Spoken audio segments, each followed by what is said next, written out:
Oi, amigos, tudo bem? Que a paz de Jesus permaneça em nossos corações. É uma alegria abraçar a comunidade do grupo Espíritas Servidores de Jesus, né? Também é uma alegria ter o convite para falar de Pedro, né? Esse espírito tão querido, tão amigo de Jesus, né? E é o que nós nos propomos aqui por alguns minutos bater um papo sobre essa figura inesquecível dos entre os trabalhadores do Cristo. Muito bem. O que nós temos é que João e André, isso com certeza está no Evangelho de João. João Evangelista e André eram discípulos de João Batista. E João Batista anunciava: vem aí o Cordeiro de Deus, né? Eu não sou digno de desatar as sandálias dos seus pés, né? A foice já está para limpar o terreno. A mensagem vai começar, né? A mensagem da transformação. Eu batizo na água, mas ele batiza no fogo do Espírito. Muito bem. Até que certa vez ele estava numa das margens do Rio Jordão e ele apontou para João e André: olha, eis ali o Cordeiro de Deus, né? Aquele que eu anunciei. E João e André foram ao encontro de Jesus e perguntaram: aonde tu moras, Senhor? E eles passaram aquela noite com Jesus e ficaram encantados. É assim que João vai ao encontro do seu irmão Tiago para chamá-lo para conhecer Jesus. E André vai ao encontro do seu irmão Simão para vir ao encontro de Jesus, né?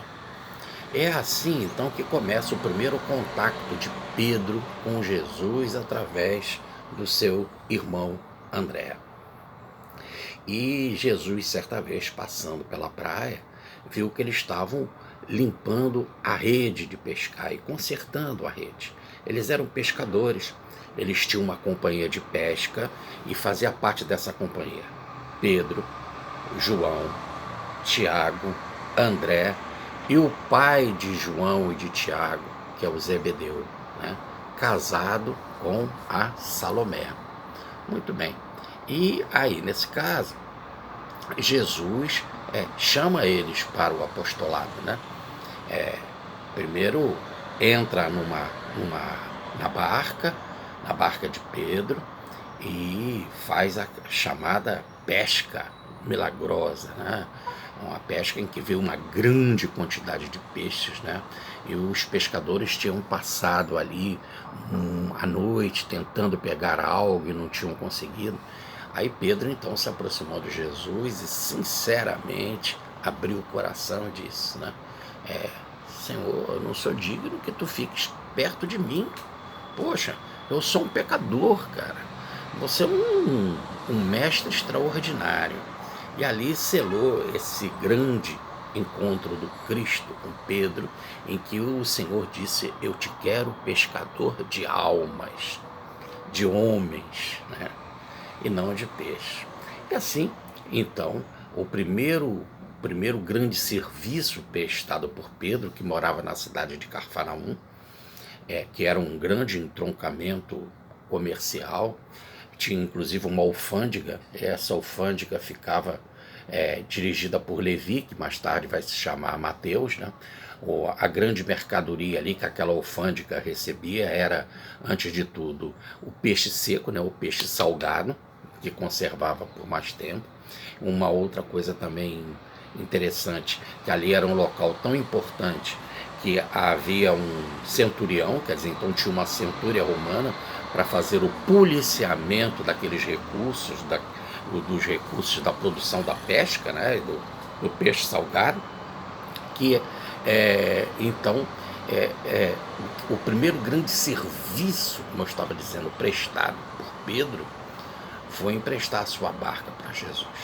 Tudo se passou assim, na cidade de Cafarnaum, que a palavra quer dizer o Consolador. Olha que interessante, né? Ali naquela cidade, grande multidão cercava o mestre na beira do lago.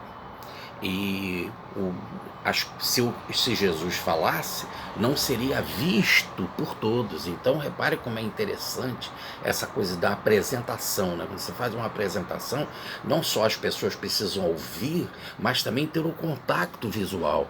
Jesus realmente, ele veio com essa preocupação de se doar por inteiro. Ele não só queria falar, mas falar, ser entendido, ser visto, ser observado, isso era muito importante, né? É o grande, podemos dizer assim, contato visual, auditivo e, antes de tudo, emocional, amoroso, né? Então, como tinha grande multidão, ele pede a Pedro a sua barca emprestada e pede a Pedro para se afastar um pouco mais e um pouco mais para dentro do lago. Assim formava um teatro, né? O povo num semicírculo em volta da praia e ele do barco falando para a multidão. E começa então a sua primeira pregação, né? Se nós formos pensar em parábola, a grande parábola primeira dada pelo mestre, né? O semeador saiu a semear a sua semente. Então a primeira coisa que Pedro faz foi doar o seu barco para o trabalho de Jesus. Depois, o que faz? Essa grande multidão que ouviu o mestre começa a se multiplicar. E como Jesus realizava curas, eles se cercavam mais de Jesus, né? Eram tantas pessoas que elas eram colocadas nas praças, como diz o evangelista Marcos, né? Em frente à casa de Pedro, nas praças, na rua, para só Jesus passar a sombra dele e curar e expulsar os espíritos sofredores e etc, né? Então a primeira coisa que Pedro fez, a segunda grande coisa que ele fez, vendo aquela multidão e a necessidade de Jesus ficar ali na cidade então pregando, ele ofereceu a sua casa. Então agora ele oferece o barco e oferece a sua casa. É assim então que Jesus, entrando na casa de Pedro, se depara com ele casado, tendo filhas, né? E como diz a tradição, e casado do evangelho, e a sogra dele estava doente, estava com febre. E como Jesus servia a muitos, também serviu a família de Pedro, curando a sogra de Pedro, né? E isso estabeleceu um contato ainda mais íntimo, né? Agora Jesus fazia parte da intimidade da casa de Pedro. Cada vez ele vai mais ao encontro de Jesus. É assim, então, que ele deixa a sua companhia de pesca que ele tinha com os apóstolos. A palavra é técnica no original, companhia de pesca, tá certo? E ele deixa, juntamente com seu irmão André, para seguir Jesus, e João e Tiago. E a mãe de João e Tiago, que é a Salomé, foi também para esse encontro, para servir Jesus. Como diz Lucas no capítulo 8, versículo 2 e 3, Salomé era uma daquelas mulheres que servia Jesus, a equipe de Jesus, né? Era colaboradora. Então, e quem fica tomando conta da companhia da pesca? O pai de João e Tiago, que é o Zebedeu.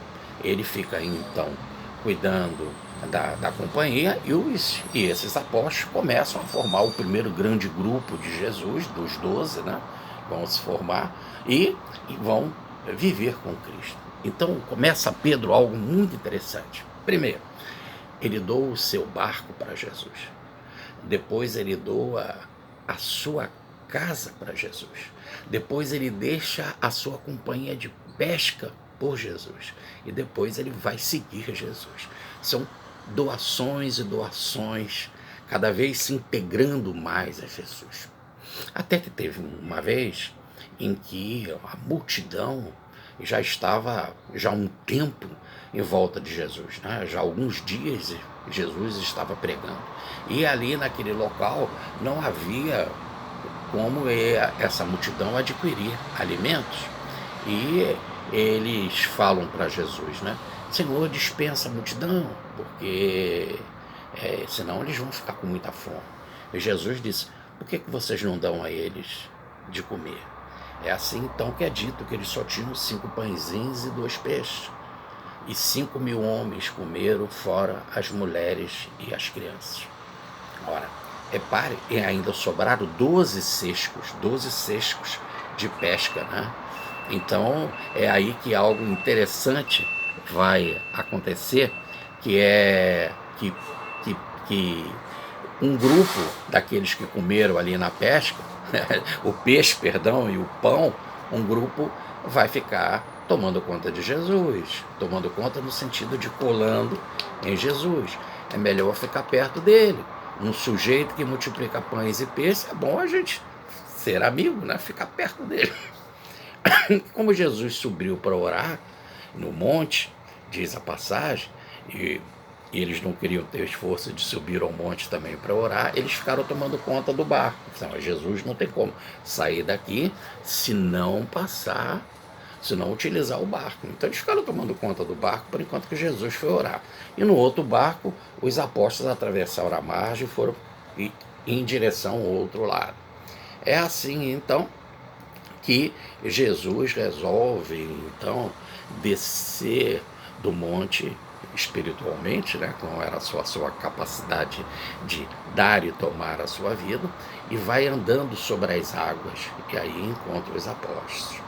E quando ele vai se aproximando do barco, né, à noite, os apóstolos pensam que é um fantasma e começam a gritar, ficar com medo, fantasma e tal, blá, blá, blá. E Jesus diz, né, não sou um fantasma, sou eu mesmo, né? E Pedro diz, Senhor, me ensina a andar sobre as águas. Agora ele começa a ter Jesus como mestre, né? Ele quer que Jesus ensine a ele. Ele quer começar também a fazer a vida de Jesus. Se Jesus anda sobre as águas, eu também quero andar sobre as águas. E ele vai, ele anda sobre as águas, mas aí, quando ele foi botar a mente para funcionar, e botou a mente assim, poxa, andar sobre as águas é impossível aqui nesse mundo, ele teve medo. E aí com receio começou a afundar. E então ele me ajuda, Senhor, né? Aumenta a minha fé. E Jesus segurou ele pelas mãos. Atravessaram o lago, né? E ficaram em conversas espirituais. Quando aquele grupo que estava tomando do barco viu que Jesus não voltava, resolveu atravessar o lago para procurar onde que está esse homem, né, que multiplica pães e peixes. E quando chegaram lá, viram Jesus e se aproximaram do mestre e disseram, como chegaste aqui, Senhor? E antes da própria resposta do Senhor, né, eles já foram dizendo, queremos pães e peixes, vamos comer alguma coisa, né? E Jesus foi em direção deles e disse, né, eu sou o pão vivo que desceu dos céus. E eles falaram, mas como que nós vamos te comer, Senhor? Poxa, e você é louco? Começaram a chamar Jesus de louco, viraram as costas e foram embora. E os apóstolos ficaram observando Jesus quando ele disse que ele era verdadeiramente comida, que a sua carne era o pão vivo que desceu dos céus. Aí os apóstolos ficaram ali atentos, né? E Jesus pergunta, vocês também vão me deixar? Vocês vão me deixar? É aí, então, que de forma maravilhosa, Pedro toma a palavra do grupo, e tomando a palavra do grupo, em nome de todos, fala assim, para onde nós vamos, Senhor, se tu tens a palavra de vida? Para onde nós vamos? Você tem a palavra de vida, quer dizer, o que você fala é vida. Agora, Pedro se alimentava de Jesus, comia a palavra de Jesus, e comendo a mensagem de Jesus, se transformava na carne de Jesus, ou melhor, na vibração cristônica. Agora ele não só doou o seu barco, não só doou a sua companhia, não só doou a sua casa, mais que isso, serve o mestre e quer se transformar no mestre, ser um com ele. Não temos mais direção, Senhor, a não ser te seguir. No entanto, precisamos refletir um pouquinho mais. Esse refletir um pouco mais, aqui no nosso caso, é dar um salto, né? E um salto indo lá para próximo da Páscoa, né? Jesus falou para Pedro e João que eles iriam a Jerusalém para preparar a Páscoa do Senhor. E que seria assim, eles encontrariam um homem carregando um cântaro d'água, se aproximariam deste homem e perguntariam, né, aonde está, perguntando ao Senhor desse homem que carregava água, aonde está o quarto, né, em que o meu Senhor passará a Páscoa. E assim esse homem levou eles até o cenáculo, né, um segundo andar de uma casa confortável. Tive a oportunidade de ir lá visitar, onde tudo foi preparado. Ou melhor, Pedro e João prepararam tudo para a grande Páscoa. Era um segundo andar mobiliado, a mesa ficava em U, era um tablado no chão, e ali eles se reclinavam, por isso que diz reclinar a mesa, porque eles deitavam no chão, ficavam com o cotovelo numa almofada, e com as mãos eles se serviam da comida. E como era em forma de U, ali as pessoas que serviam entravam naquele U e iam colocando as comidas ali em cima daquele tablado, né, que era chamada de mesa. Não havia essa mesa alta que nós temos hoje, né? Por isso que eles se reclinavam.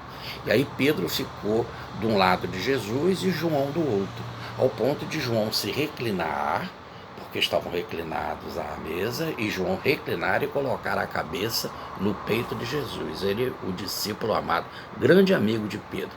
Diz o nosso querido Bittencourt Sampaio, né, que Pedro e João são almas gêmeas.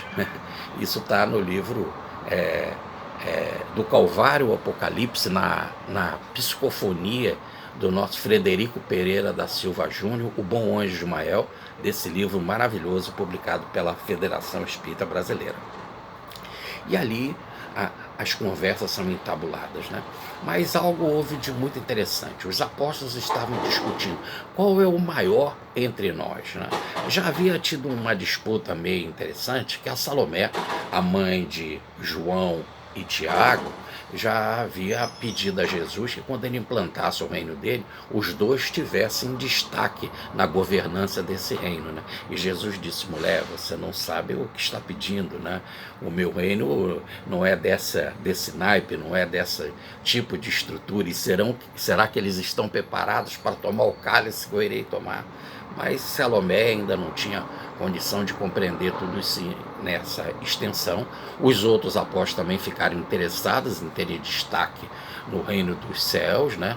E nesse exato momento eles sabiam que as coisas já estavam para acontecer por causa de uma informação que Jesus deu ao próprio Pedro, né? Quando eles conversando, ainda afastado de Jerusalém, Jesus perguntou, né, o que os homens pensam de mim? E eles disseram, os homens, acho que você é Jeremias, né? Porque Jeremias conversava com os anjos, né? E ele já era conhecido antes de entrar como pregador, antes de entrar no ventre da sua mãe, como está no capítulo 1, versículo 5 do livro de Jeremias. Outros pensavam que ele era Elias, que diz o texto que Elias devia vir, né? E Elias, no caso, na informação de Jesus, é o próprio João Batista. Uns acham que você é um dos profetas, que o Senhor é um dos profetas, né? Aí Jesus então pergunta: e para vocês? O que vocês pensam que eu sou? E Pedro, mais uma vez, tomando a palavra pelo grupo, diz, né? Tu és o Cristo, o Filho de Deus vivo. E Jesus diz: bem-aventurado és tu, Pedro, porque não foi a carne nem o sangue que te revelou isso, e sim meu Pai que está nos céus. Então ele era de uma intuição incrível, incrível, ao ponto do nosso Bittencourt Sampaio, nesse mesmo livro que eu acabei de citar, do Calvário ao Apocalipse, dizer que ele tinha todas as mediunidades, em especial a mediunidade da intuição, quando ele recebia o próprio Senhor. Olha, coisa interessante, né? Então é aí que Jesus fala: então, se eu sou o Cristo, se tu és o Cristo, Filho de Deus vivo, o que fala as Escrituras do Cristo? Falam que o Cristo irá para Jerusalém, que o Cristo será preso, que o Cristo será traído, que o Cristo será condenado, que o Cristo vai morrer na cruz e depois vai ressuscitar. Sobre ressuscitar eles não entendiam direito, porque ninguém entendia uma coisa dessa. Mas sobre as dores, isso eles entendiam muito bem, né? E é assim que Jesus fala, né? Então, se é assim que as Escrituras falam do Cristo, se o Cristo tem que ir para Jerusalém para passar por essas coisas, vamos para Jerusalém. Aí Pedro toma a frente: não, Senhor, o que é isso? Você não vai para Jerusalém. Se lá eles vão te prender, se lá você será condenado, se lá você vai ser traído, se lá você vai ser crucificado, não é bom procurar esse tipo de caminho. Não, retorna, Senhor, calma. Aí Jesus diz que é isso, Pedro. Não fale assim. Como nós não vamos obedecer às Escrituras, né? Como certa vez ele disse, está em João no capítulo 10, versículo 35, e as Escrituras não podem falhar, porque é revelação divina. Então, vá de retro, Satanás, me obedeça. É só traduzir que fica muito fácil. A palavra Satanás em hebraico quer dizer adversário. Vá de retro, vai atrás de mim. Então cale a boca, adversário da vontade de Deus. Porque se as Escrituras estão mandando nós fazermos isso, nós temos que obedecer. Não podemos ser adversário das Escrituras. Não podemos ser Satanás para não agir segundo a vontade das Escrituras. Vai de reto, vai atrás de mim que eu sei o que eu estou fazendo. É assim que eles foram, e já sabendo que estavam em Jerusalém, que ia acontecer aquilo que era previsto. E na cabeça deles, o Cristo seria o grande implantador do reino de Deus, que o próprio Senhor disse, o reino de Deus está próximo. Então eles achavam que já estavam para acontecer. Por isso essa briga para saber quem era o principal, quem iria ficar em destaque. Aí o pedido da Salomé para os seus 2 filhos, né? E aí eles continuam também a brigar lá, a discutir qual era o mais importante. E Jesus dá um exemplo definitivo, né? Ele coloca um avental, pega uma bacia d'água e vai lavar o pé dos apóstolos. Eu vim para servir e não para ser servido. Essa palavra servir aí é diácono, né? Que deu essa expressão diácono, que depois vão ter os auxiliares, os 7 primeiros diáconos da igreja do caminho, da casa do caminho. Então Jesus, antes de tudo, é um servidor do Pai. Então, independente dele ser o Cristo, ele veio para servir, ele veio como diácono, servir a todos. Lindo. E ele quis ensinar isso para os apóstolos, independente de vocês serem apóstolos, o que é mais importante, garantido, vocês são servidores. Façam assim semelhante a mim. E lava o pé dos apóstolos, né? Unge o pé dos apóstolos. E depois, quando chega em Pedro, tomado de emoção, diz, você não vai fazer isso, você não vai me lavar. E o Cristo disse, né? Se eu não te lavar, você não vai fazer parte comigo, né? Quer dizer, quem não se purifica não pode se unir àquele que é espírito puro, né? E Jesus é espírito puro, que nem precisava mais reencarnar. A pergunta 113 de O Livro dos Espíritos. Ele é o nosso modelo, pergunta 625 do Livro dos Espíritos. O espírito mais adiantado que a Terra recebeu. Então, quando ele disse, se você não se purificar, não fará parte comigo, aí Pedro, então, disse, não, Senhor, poxa, então me lava por inteiro. Ele falou, não há necessidade de lavar por inteiro, uma imagem, né? Lavando os pés, todo o corpo está limpo, porque os pés é o nosso contato com a terra, né? Por isso que o primeiro presente que o filho pródigo ganha, voltando à casa do pai, é uma sandália, para dizer que nós devemos aqui no mundo viver como os peregrinos, viver no mundo sem ser do mundo. Aí a sandália, né? Por isso que Jesus andava sandália, usava sandália. E Pedro, porque João diz, né? Eu não sou digno de desatar as correias das suas sandálias, porque vivia no mundo sem ser no mundo. Então, Pedro então compreendeu que agora fazia parte desse grande grupo do Senhor. Mas é assim que quando Jesus já tinha falado para ele, né? Olha, Pedro, vamos para Jerusalém, e Pedro tentou recusar, demover Jesus disso, né? Que Jesus mandou, me obedece, que eu sei o que eu estou fazendo. Aí nesse exato momento Pedro diz, então Senhor, se for assim, eu irei para a cruz, e irei para a cruz inclusive até o fim, te seguirei até o fim. É aí que Jesus recomenda, não, Pedro, presta atenção, essa cruz é minha, não é sua, cada um tem a sua cruz. Você vai ter a hora da sua cruz, essa é minha. E nós não podemos adiantar as coisas, mais ainda, Pedro, se você me negar, se você não me negar, o que vai acontecer? Você será também preso e condenado. Quem vai divulgar a mensagem? Como você vai fortalecer e dar exemplo para os outros seguidores? Né? Como que os evangelhos vão ser escritos? Como a mensagem vai ser escrita? Se todo mundo resolve ir para a cruz naquele exato momento, né? como que a mensagem, os seguidores do Cristo, como que a mensagem vai ser perpetuada? Calma, Pedro, tudo tem a sua hora. O universo faz uma conspiração extraordinária, tudo está num ritmo, tudo tem o seu tempo. Então saiba, tenha consciência que nessa hora, se for necessário, é melhor até você me negar, não é renegar, e sim me negar. Mas aguardemos um pouco mais, né? Pedro ali, junto com João Evangelista e os outros apóstolos comendo, Jesus diz: um de vocês irá me entregar. E aí foi estabelecido que Jesus seria levado às autoridades. É assim que todos pensavam. Agora ele vai se libertar. Agora ele vai mostrar a sua capacidade, né? A sua capacidade extraordinária, como ele mostrou alguns dias antes, tirando Lázaro do túmulo. Agora vai ficar evidente para todos que ele é algo extraordinário, né? E aí o reino de Deus vai ser implantado. É assim, então, quando Jesus diz: um de vocês irá me entregar, todos começam a dizer: serei eu, Senhor, serei eu, Senhor. Quer dizer, eles não tinham confiança nem neles mesmos, mas não confiança, ou melhor, ou certeza de quem iria fazer esse trabalho. E Jesus diz: aquele que molhar o pão é esse, né? Tanto que Pedro pergunta a João Evangelista, que estava com a cabeça no peito de Jesus, fazendo um gesto, né? Assim com a cabeça, né? Aí, quem é? Pergunta a ele quem é. E aí João pergunta: quem é, Senhor, que vai fazer esse papel de te entregar? Aí o Senhor fala, né? Aquele que molhar o pão no molho e entregar no molho do cordeiro. E deu para Judas. E aí Judas saiu para realizar o trabalho dele, porque Jesus fala: vá, Judas, faça logo o que tu deves fazer. E aí o Evangelho de João diz assim, né, que foi o João mesmo que perguntou a pedido de Pedro: quem é?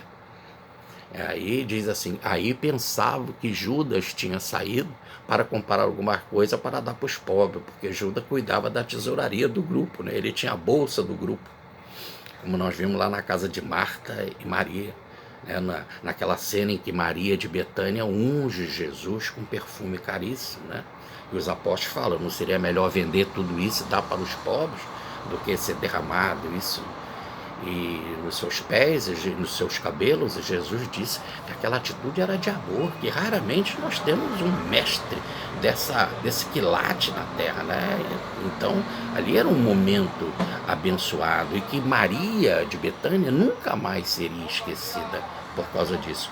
E aí há algo muito interessante, porque Pedro e João sabiam o que Judas ia fazer e deixou, né? Porque era a vontade do Senhor. E ali, então, eles estabelecem oração, o trabalho espiritual que eles vão fazer, e descem cantando. E Jesus cantou, Mateus, capítulo 26, versículo 30, e foram em direção ao Monte das Oliveiras, ao Getsemane, porque lá haveria o encontro do Senhor com Judas, para o Senhor ser levado para a prisão. Mas ainda precisamos refletir um pouco mais, e bem mais, sobre a figura de Pedro. E essa reflexão parte da seguinte ideia muito importante. Para mostrar que Pedro realmente era corajoso, quando Judas chega e beija Jesus, e aqueles guardas do Sinédrio vieram com paus, com tochas, com espadas, né, para prender o Senhor, e eles viram aquela situação de tumulto, Pedro tira o facão, vamos imaginar a espada, né? São pescadores, ele tira o facão da bainha e fere o soldado Malco, o guarda do sumo sacerdote, que no caso era Caifás. Ele fere ele, e o guarda, o soldado tenta se afastar da grande facada, né? E pega na orelha direita e arrebenta o lóbulo da orelha dele. E Jesus fala: poxa, Pedro, embainha a tua espada, quem pela espada fere, pela espada será ferido. Embainha esse facão, Pedro. Quem pelo ferro fere, pelo ferro será ferido. E consertou, ou curou, como diz Lucas, que era médico. Então Lucas entrou em detalhe, que curou a orelha de Malco. Então, o que mostra que Pedro era corajoso, mas dessa coragem do mundo, não da coragem da renúncia que o Evangelho fala, né? Aquela coragem da libertação, e que Jesus esperava de Pedro isso. Quando o seu nome era João, o filho de Jonas, Jesus chama ele de Pedro. Serás Pedro, quer dizer, rocha, firme. E essa firmeza no Evangelho, a base, que é a base de tudo, é o amor, que é a lei que resume tudo.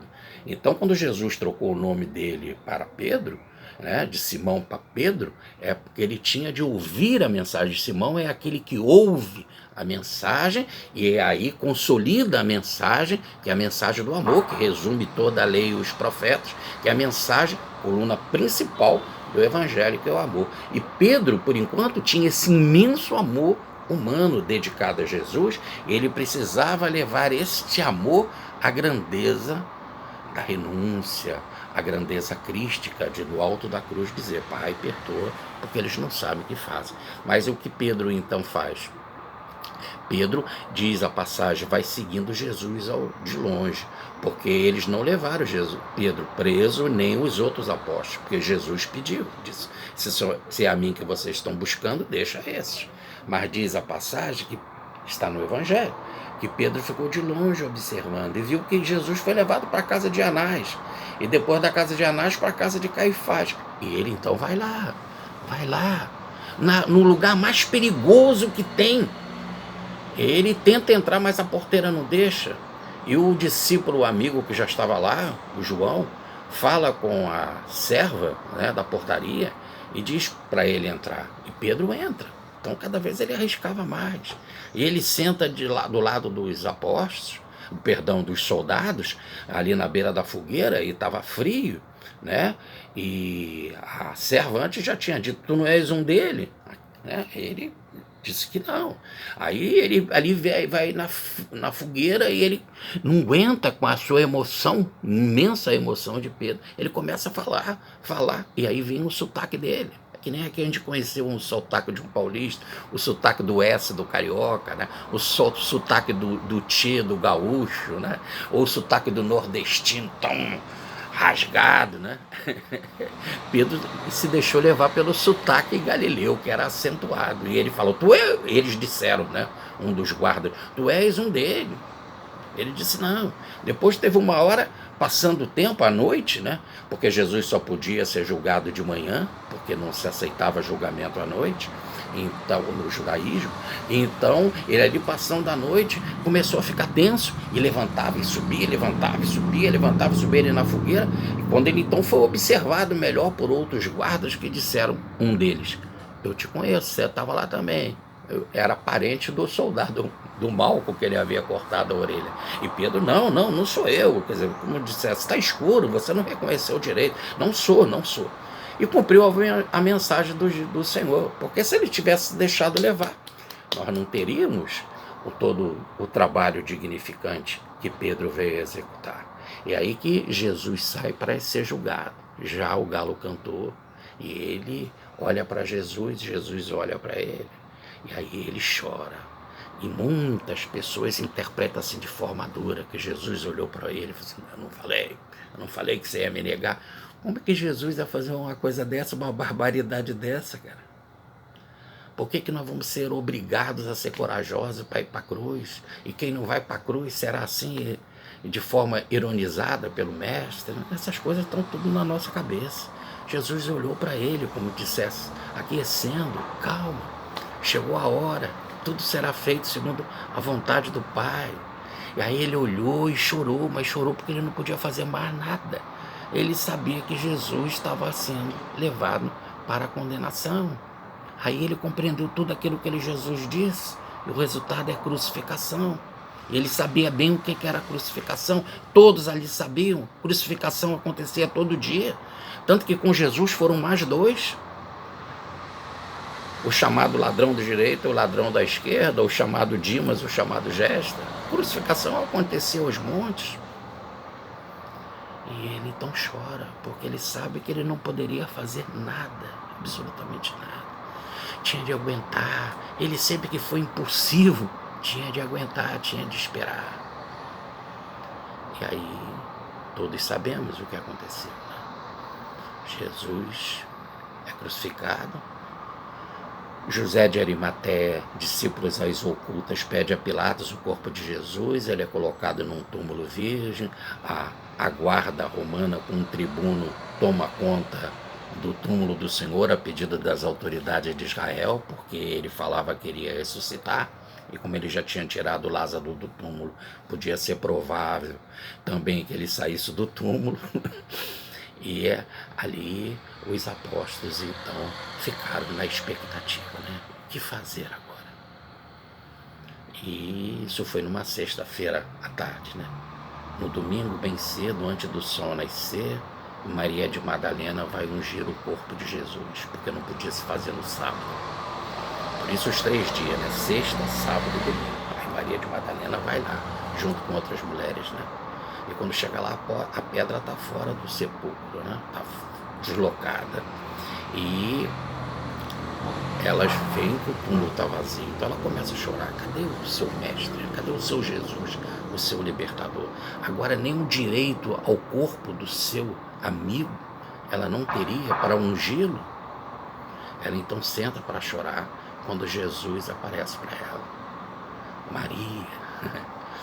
E ela então quer tocar Jesus, abraçar, mas ela agora era a detentora da maior mensagem de todos os tempos que a humanidade já podia ter ouvido. Túmulo nenhum é suficientemente grande e forte para prender o espírito, que é imortal, e que liberto sempre canta e vibra. Jesus estava vivo.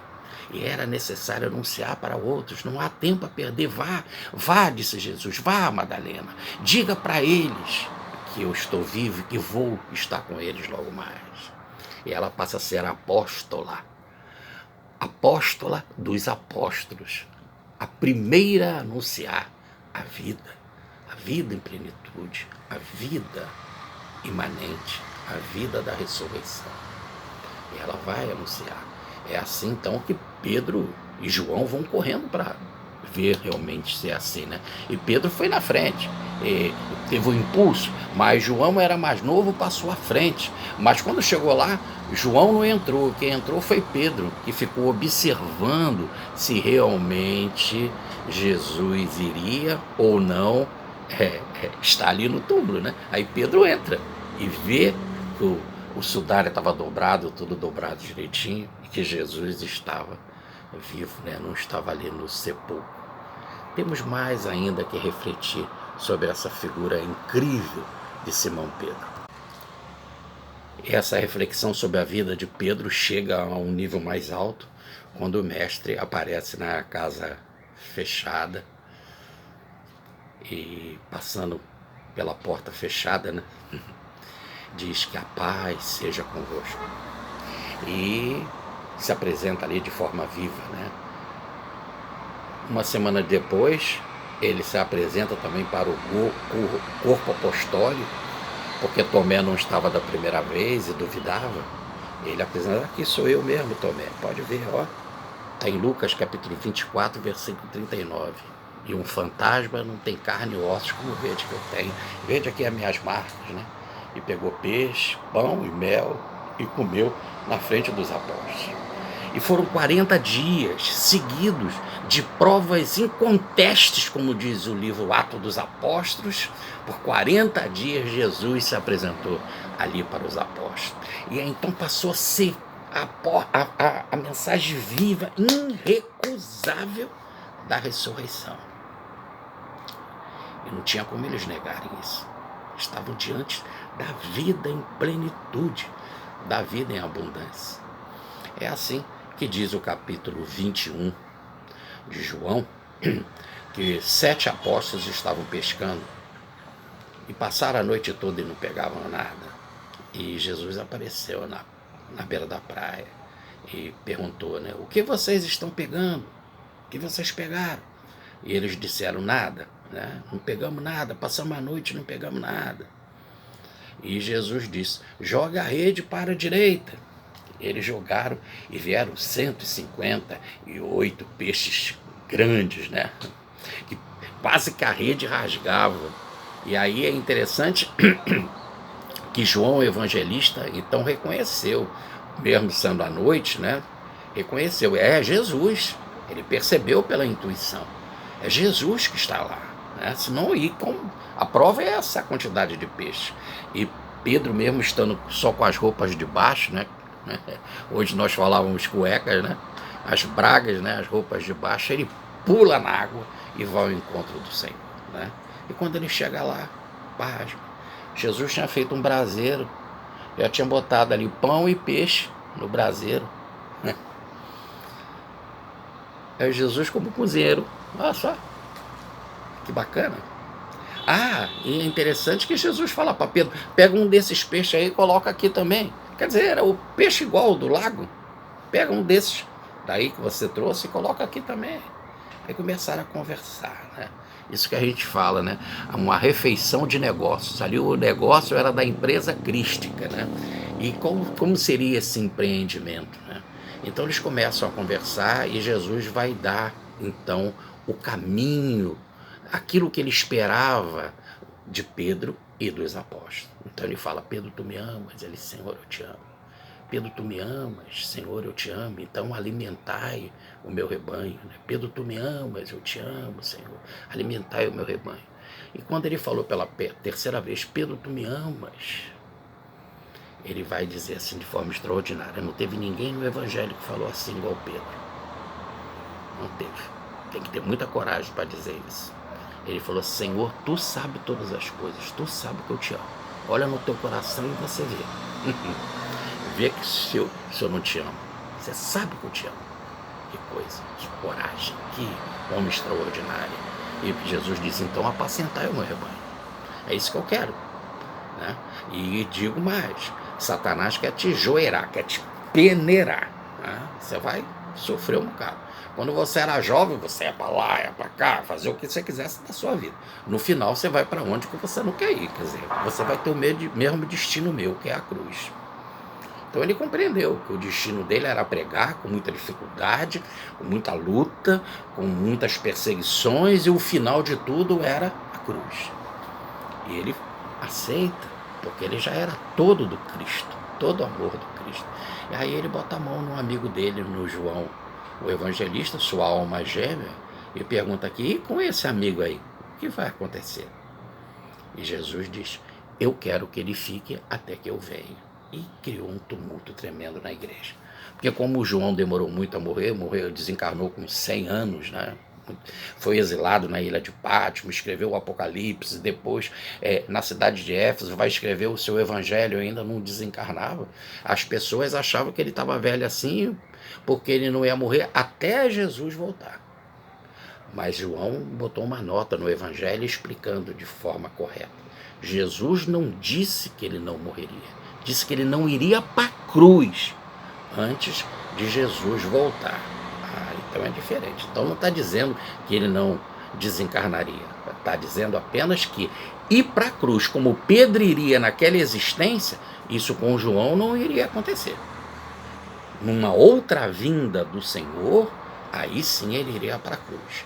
E evidentemente vocês sabem, queridos amigos, né, do Grupo Espírita e Servidores de Jesus, que esta vinda foi a vinda de João, o evangelista, na figura de Francisco de Assis, 1200 anos depois, né?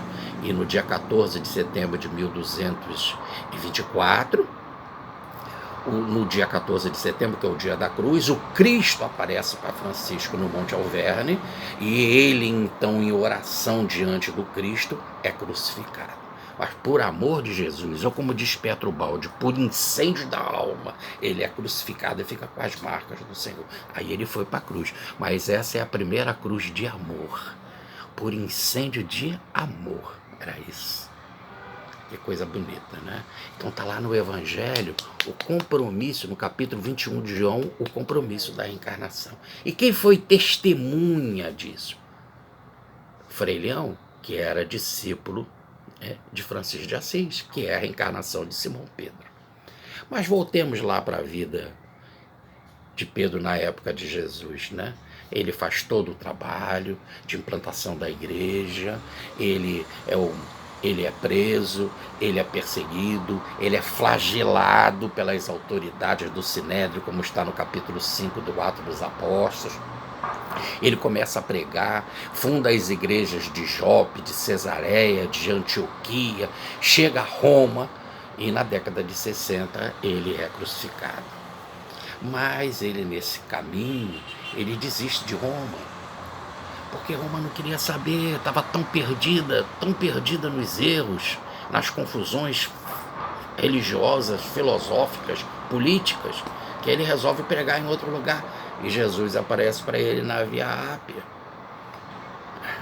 E Jesus aparece para ele e pergunta, e ele vê Jesus passar por ele, e ele pergunta, Covade Domini, aonde vai, Senhor? Ele disse, eu vou a Roma fazer o que você não está fazendo, pregar até o fim. Ele disse, não, Senhor, então eu irei, cumprirei o meu trabalho.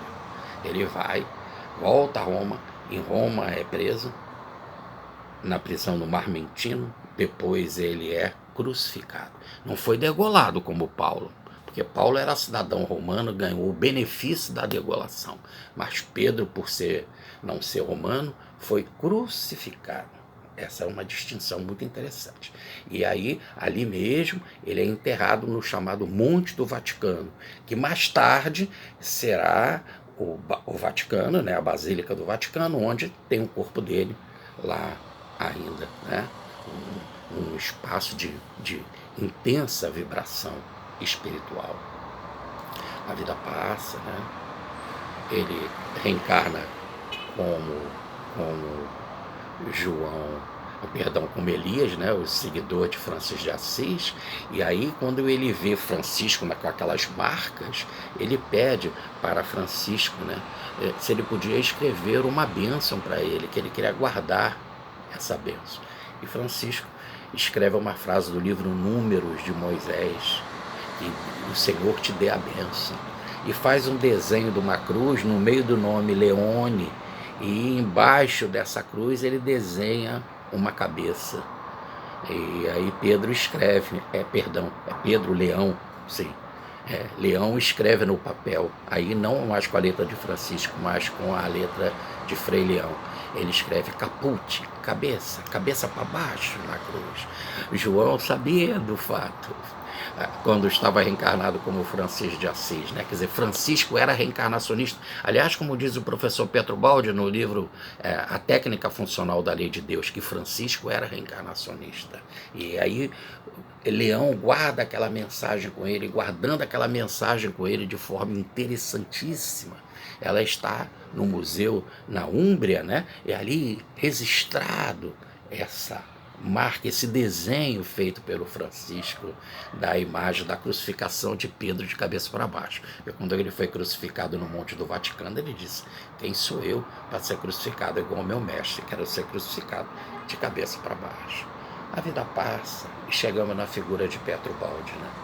Petro Baldi, que é a reencarnação de Pedro, que é a reencarnação de Frei Leão, e que fez tudo à semelhança do apóstolo, mas para os tempos modernos, né? Doou toda a sua vida para Cristo, mas não só a sua vida, mas doou a sua fortuna. Deixou o contato mais próximo com a família para ficar num quartinho em Gúbio, e só visitava a família nas férias ou nos fins de semana, para ali, mais solitário, em contato com Cristo, escrever as 10 principais obras dele na Itália. Depois ele vem para o Brasil como missão, e aí Francisco vai escrever em 1951, no dia 17 de agosto, através da pena espetacular de Chico Xavier, Pedro, o Calvário do Mestre não se constitui só de flores, né? Hoje, não, mas muito pelo contrário, avancemos. O que será da Jerusalém humana sem o bordão providencial do pastor? É necessário avançar. Lindo. E aí Petro Baldi completa a sua missão com muita dor, muita luta,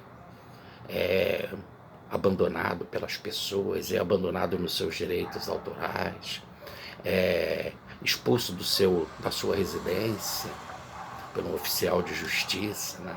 Mas a espiritualidade resolve tudo, porque o próprio Pietro Baldi disse, né? Tudo será devidamente demonstrado de forma clara, que a obra é do Cristo, e se a obra é do Cristo, é a providência divina quem cuida.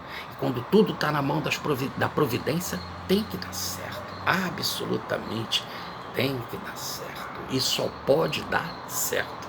Aí ele escreve aqui de 1952, quando ele veio morar definitivamente no Brasil, até fevereiro de 1972, 14 outras obras, o que constitui os 24 volumes do professor Pietro Baldi. E termina com o livro Cristo, que ele diz que é a última palavra, a palavra final da trajetória evolutiva, né? Dessa grande seta da evolução que culmina com Cristo. Então toda a sua vida, desde Pedro, é para onde nós vamos, Senhor, se tu tens a palavra de vida. E ele faz todo esse percurso e termina mostrando Cristo. E como diz lá o livro História de um Homem, ele entra na forma de Cristo e se unifica a Cristo, surgindo como uma bola de luz, em transformação à imagem e semelhança do Cristo. Como o grande apóstolo Paulo disse, já não sou eu mais que vivo, é Cristo que vive em mim. Esse é o Cristo de Pietro Baldi que ele amava, é o Cristo de Frei Leão que ele amava, é o Cristo de Pedro que ele amava. Dizem que houve no Oriente um ser outrora, que sendo espiritual fez-se homem, embora, e entre os grandes de então das leis os sábios, sem consultar os falsos alfarrábios, foi mestre, sendo humilde nazareno. Concentração astral a que a ciência encerra. Ele desceu iluminando a terra e a fé pregando, a fé que nos consola. Ele, o Cristo, era o verbo, era uma escola, verbo, sol, clarão, verdade, voz do Cristo, visão dos céus, como a de passar o ser humano sem ter luz, se és estrela, se és farol, se és Jesus. Minha alma, pois, vos pede e vos implora, vós que viveis errando lá por fora, fugindo do dever, fugindo do dever, manchando a história, entrai, que a vida de Pedro é exemplo, é luz, é paz, é amor, é glória. Me coloco nas orações de vocês, não esqueçam, hein? Um beijo. Fica com Deus, tá? Que Pedro nos abençoe e nos inspire. Em nome de Jesus e da Virgem Maria. Que assim seja.